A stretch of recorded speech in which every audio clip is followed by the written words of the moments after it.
Très souvent, quand on participe à des conférences, on a hâte de parler. Là, j'ai plutôt envie encore d'en entendre. J'espère que Jacques Aloé, René Gailloustet interviendront après. Non, Jacques, ça me paraît indispensable maintenant. Jean Renaudie avait l'habitude de dire il n'y a pas d'architecture innocente.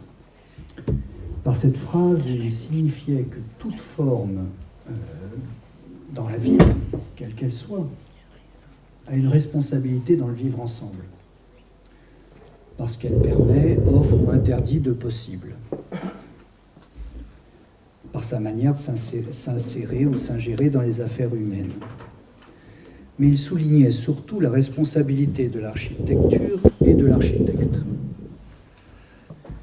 Les formes architecturales doivent bien entendu répondre à des usages et à un programme, mais elles dépassent ces impératifs pour proposer un plus qui mobilise les habitants dans leur appartenance à un ensemble d'habitants. Ce plus n'est pas une cacahuète ou un raisin sec ou une décoration architectonique sur la façade, mais quelque chose qui intervient dans la structure même de la vie dans un bâtiment. L'architecte a pour vocation première de s'immiscer avec respect dans la vie des autres. Et ça, on ne peut pas le nier. Quoi qu'il fasse, c'est comme ça que ça se passera. Les habitants lui ont délégué d'une certaine manière leur droit à construire leur propre habitat. Et donc l'architecte n'est pas là juste pour arranger le programme, le mettre en forme et se faire plus ou moins bien payer. Sa fonction dans la société est plus importante que celle qui consisterait à faire du beau ou à inventer son propre langage architectural. Puisque toute forme urbaine ou architecturale agit obligatoirement sur la vie des individus, sur leurs relations, sur leur manière de vivre ensemble, Jean Renaudie considère que l'architecte, parce qu'il a choisi d'intervenir dans l'agencement des formes dans la ville ou dans la campagne, ne peut pas se cacher derrière un programme, ni même une esthétique. Il a endossé une responsabilité vis-à-vis des habitants ou des usagers. Afin d'échapper à l'idéologie dominante qui réduit l'architecte à une position de larbin, ce sont ses propres termes, de la commande ou de démiurge illuminé, Jean Renaudie prend connaissance du fait social, de ce qui fait société, et reconnaît le moteur, la diversité. Nous sommes tous différents. Et c'est cela qui nous réunit. Cette diversité provoque le fait que l'ensemble que composent des individus est toujours plus important que leur somme. Là, je vais le citer. Dans la ville, il n'y a pas d'objet simple. Il n'y a sans doute pas d'objet du tout. Chaque élément ne prend un sens que dans sa combinaison, dans un ensemble plus vaste, lui-même impliqué au plus profond de l'élément. Plus loin, il rajoutait, le mélange et la superposition, même s'ils sont appliqués à un nombre bien plus important que 4 fonctions élémentaires, il fait référence là aux 4 fonctions élémentaires de la charte d'Athènes, qui étaient habiter, produire, éduquer et le transport, déplacer. Des 4 fonctions élémentaires peuvent aboutir à des résultats semblables à ceux obtenus avec la méthode de séparation du zoning. Il semble évident qu'il ne suffise pas, pour réaliser un ensemble d'éléments intégrés dans une structure complexe, de juxtaposer ceux-ci, même dans un mélange ou une superposition. La ville est une combinatoire. La ville n'est pas une juxtaposition amorphe d'unités autour d'un centre. La volonté de créer une ville ne peut se limiter à la décision de créer un centre. La naissance d'un centre ou de plusieurs centres ne peut être le fait d'une autorité, mais le résultat d'une personnalisation par les habitants eux-mêmes de telle ou telle partie de la ville. La ville est une combinatoire qui s'organise sur une structure complexe, qui évite la dissociation et la ségrégation des éléments, et qui est porteuse d'un nombre beaucoup plus grand de combinaisons que la structure du zoning basée sur la juxtaposition et la philosophie du simple. Dans cette définition, la structure n'est pas la forme extérieure, mais l'organisation abstraite composée par l'ensemble des relations qui relient entre eux les éléments constitutifs de la ville. La notion de combinatoire consiste, non, je ferme les guillemets, maintenant c'est moi qui parle, ce que j'ai compris. La notion de combinatoire consiste à tenir compte des liens, des relations intimement structurelles qui existent entre les différents ensembles d'individus dans le cadre de leurs différentes activités et de leur capacité à créer une dimension nouvelle de cette collectivité. Ainsi, ne s'agit-il pas de créer un ensemble superposant simplement des commerces, des activités, des bureaux, des logements, mais de mettre en synergie ces ensembles par toutes les relations qui les interagissent en les enrichissant avec d'autres composantes telles que les déplacements, les espaces verts, les espaces publics, les vues, etc. L'architecture trouve ainsi une vocation à créer des espaces qui s'inscrivent dans cette richesse relationnelle. On obtient ainsi un ensemble tel que Jeanne Hachette, où les activités sont installées dans un faisceau d'interactions, ne sont pas superposées, dans la manière de se déplacer pour aller au logement, pour se rendre au bureau, pour faire les courses, ou pour tout simplement déambuler, s'asseoir au soleil, lever le nez vers le ciel et écouter les oiseaux, même au 4e étage. Jean Renaudy considérait que ce n'est pas parce que quelqu'un est propriétaire d'un terrain qu'il ne doit pas accepter que celui-ci puisse être traversé librement. Un peu comme une colline du Limousin, son Limousin, où le passage d'un pré à un autre, d'un bois à une forêt, est libre. Dans Jeanne Hachette, on peut monter sur le bâtiment par les terrasses, le traverser pour redescendre par d'autres escaliers au milieu d'autres terrasses. On passe du sud à l'ouest, de l'est au nord, etc., redécouvrant sans y prêter attention une localisation cardinale. Il est vrai que cette liberté de passage, qui a fait considérer que Jeanne Hachette était une fourmilière, a été entravée.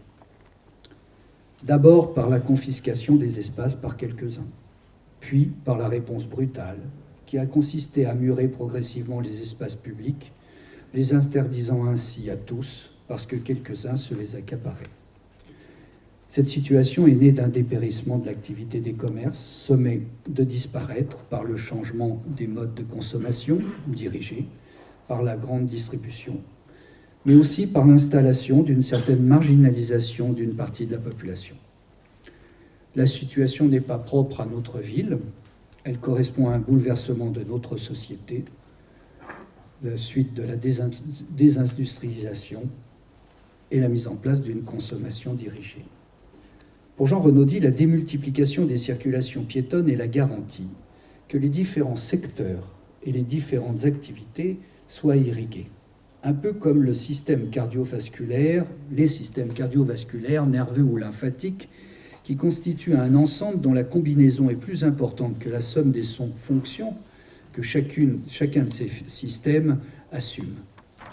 Le réseau des circulations piétonnes dans le centre Jeanne Hachette constitue un ensemble en soi, que ces circulations passent à l'intérieur du centre ou sur les terrasses. Elles servent bien entendu pour se rendre d'un point à un autre, mais grâce à la générosité et à la diversité de leurs espaces, elles participent à l'intégration des différentes activités dans un ensemble. Si le centre Jeanne Hachette a souffert des difficultés traversées par les commerces, elle en appelle à notre intelligence. Que sommes-nous capables de penser et de réaliser ensemble pour que les espaces de ce centre conservent leur qualité d'accueil, pour que nous ne fermions pas les circulations piétonnes, pour que nous ne les réduisions pas ce réseau, ni son potentiel à réintégrer les activités entre elles. La question n'est donc pas de sauver une mixité fonctionnelle, mais de sauver une combinatoire. Conçue dès 1969, ce n'est pas un hasard si cette architecture devient aujourd'hui le symbole d'une ville écologique et plus solidaire. Les terrasses plantées regorgent d'intérêt, la végétation qui rejette de l'oxygène, qui capte les particules fines, qui retient les eaux pluviales, qui protège les bétons des pluies acides, qui favorise la biodiversité grâce aux fruits et aux fleurs servis aux insectes et aux oiseaux, la terre qui sert d'isolant complémentaire, etc.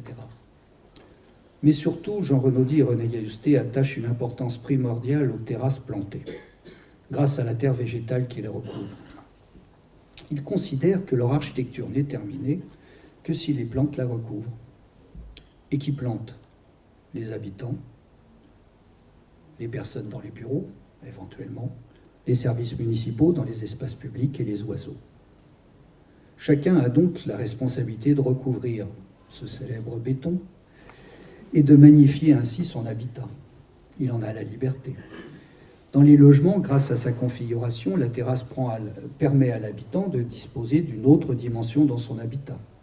Notons également que de terrasse en terrasse, il se constitue une sorte de façade sociale, des relations nouvelles qui s'y entretiennent. Dans le monde architectural, il fut beaucoup reproché à Jean Renaudie et René Gaillousté de faire de l'individuel entassé et d'avoir massacré la façade, la sempiternelle façade des architectes sur laquelle ils peuvent s'exprimer. C'est vrai, d'une certaine manière. Je dirais qu'ils l'ont en fait dépassé et ils l'ont remplacé par une façade sociale dans laquelle chaque habitant peut s'exprimer. Si sur une terrasse, quelqu'un a envie de mettre des baobabs, il peut toujours... Enfin, baobab, il y aura du mal. Oh, on met des gros arbres. Mais des palmiers tachycarpus, il peut en mettre. Pourquoi pas? Il n'y a pas d'obligation, il n'y a pas de contrainte, il n'y a plus de normes. Il n'y a pas de règlement. Et il n'y a pas de règlement. Il n'y a pas eu de financement non plus. Il n'y a pas eu de financement. Par contre, la vigne vierge est fortement recommandée pour envahir le bâtiment. Jean Renaudie et René Gaillousté ont créé une architecture où s'inscrit la diversité qu'ils avaient reconnue comme une des qualités constitutives de l'être humain. Les bâtiments sont conçus dans un ensemble urbain en relation avec les secteurs voisins.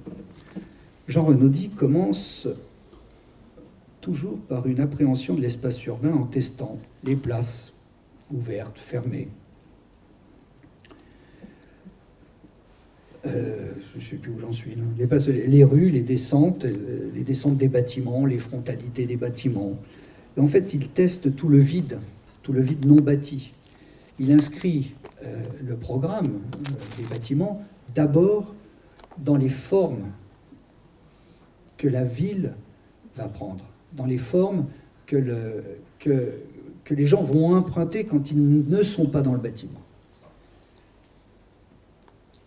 Puis, après avoir dessiné en courbe, voilà un très bel exemple. C'est ce qui tourne autour de Maurice Thorez. Ouais. Commence par des courbes. Puis, il faut construire. Pour cela, Jean Renaudie installa la diagonale du carré dans la conception des espaces. Vous avez vu au tout début, le premier plan masse, les plans étaient rectangulaires. C'était un plan de 69. Dans une autre conférence, j'expliquerai pourquoi, quel a été le parcours un peu, géométrique de Jean Renaudie. Ah. Après, ouais. Voilà, c'est celui-là. Vous voyez Casanova en haut. Voilà. Mais bon, je ne vais pas m'étaler là-dessus parce que il y a Romain Marchand qui piaffe. Non, ça va. Donc, oui, je disais, pour cela, Jean Renaudie installa la diagonale du carré dans la conception des espaces. La diagonale introduit une dimension plus grande que chacun des côtés. Elle donne aussi une ligne de fuite que les transparences des façades dans les pointes augmentent et que les terrasses continuent. Les formes du logement doivent alors se déployer sur une structure qui n'est pas simplement orthogonale. D'étage en étage, il est impossible de reproduire ce que l'on a déjà dessiné. Et enfin, parvenu au dernier étage, si juste un WC ne rentre pas, il faut tout détricoter pour reconcevoir un bâtiment dont chaque partie dépend de toutes les autres. Ce souci de la solidarité comme force unificatrice traverse même la manière de dessiner.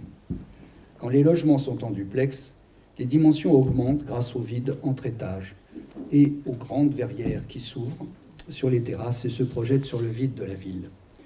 Le travail architectural de René Gaillousté s'oriente vers des trames complexes qui permettent d'inscrire des décalages savants dans les étages. La lumière naturelle est convoquée, elle surgit du haut et de tous côtés. Les vues vers l'extérieur sont démultipliées. Jean Renaudy, comme René Gailloustet, ne se contente pas de donner aux habitants des terrasses et des grandes verrières. Ils conçoivent des logements où l'habitant peut déployer sa propre imagination. Quand la rénovation du centre d'Ivry-sur-Seine n'en était qu'à son tout début, et que nous étions bien jeunes, nous,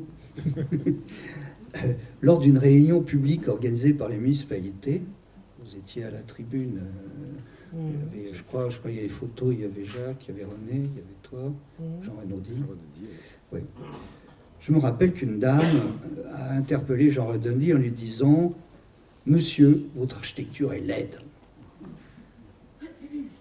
Et sans se départir de sa modestie, il a répondu « Le beau et le laid n'existent pas dans la nature ». Cette phrase m'a poursuivi, je dois avouer, jusqu'à ce que je comprenne que par là, il donnait une vocation au genre humain plus importante que celle de catégoriser ses propres actes par des notions de beau et de laid.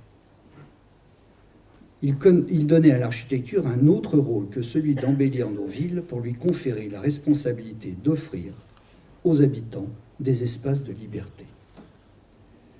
À Givors, pour les 20 ans des étoiles, un colloque fut organisé où des historiens ne cessèrent de parler d'utopie architecturale et politique. Quand un monsieur dans la salle demanda la parole et dit en substance « J'habite dans un des logements des étoiles. Quand je me lève au petit matin et que, prenant mon café au lait sur ma terrasse, je peux voir la brume s'élevant de la vallée du Rhône, ce n'est pas une utopie. Par contre, implanter une grosse zone commerciale en bordure de la ville qui a tué le commerce du centre-ville, ça c'est une utopie. Déplacer le commissariat de police en périphérie alors que nous avons des problèmes sérieux de banditisme, ça c'est une utopie. » Puis il a continué. Ce monsieur avait tout dit. Des années après, Givors, rejoignant la métropole de Lyon, dispose d'un atout que d'autres villes n'ont pas, ses étoiles. Et 10 ans après, le maire de Givors, Martial Passy, qui m'a avoué que 10 ans avant, il s'était demandé si on n'allait pas les démolir, ces étoiles, parce qu'on en parlait trop, a créé un festival pour les 30 ans de ces étoiles, en valorisant leur capacité à survivre à tous les soubresauts de la société. Cette architecture, qui est un urbanisme, n'est pas une utopie, parce qu'elle est ancrée dans ce qui crée du lien entre nous. C'est ça, la combinatoire. Enfin, pour moi. Quelles que soient les époques ou les moments difficiles de cette société, elle reste appropriable, réutilisable, réadaptable, si nous en respectons la richesse de ses possibles et de son intelligence. Jean Renaudy ne reconnaissait pas de vocation politique à l'architecte. Il lui reconnaissait une vocation idéologique, faisant partie de ce qu'il considérait avec Althusser, faisant partie de l'appareil idéologique d'État. Il se préoccupait de savoir comment sortir de l'idéologie dominante de l'État. La manière dont tu as parlé tout à l'heure, Raymond, me fait écho sur cette prégnance de l'État, de son fonctionnement. Et la responsabilité de l'architecte, elle est idéologique, elle n'est pas politique. Ça ne veut pas dire que le politique n'a pas une responsabilité idéologique, mais ce n'est pas sa vocation. Voilà, aujourd'hui nous sommes devant un défi. Sommes-nous capables de valoriser ce qui a été créé avec autant d'altruisme et de prendre la suite en y apportant les forces qui engageront son renouveau? C'est une question que je passe à mon successeur.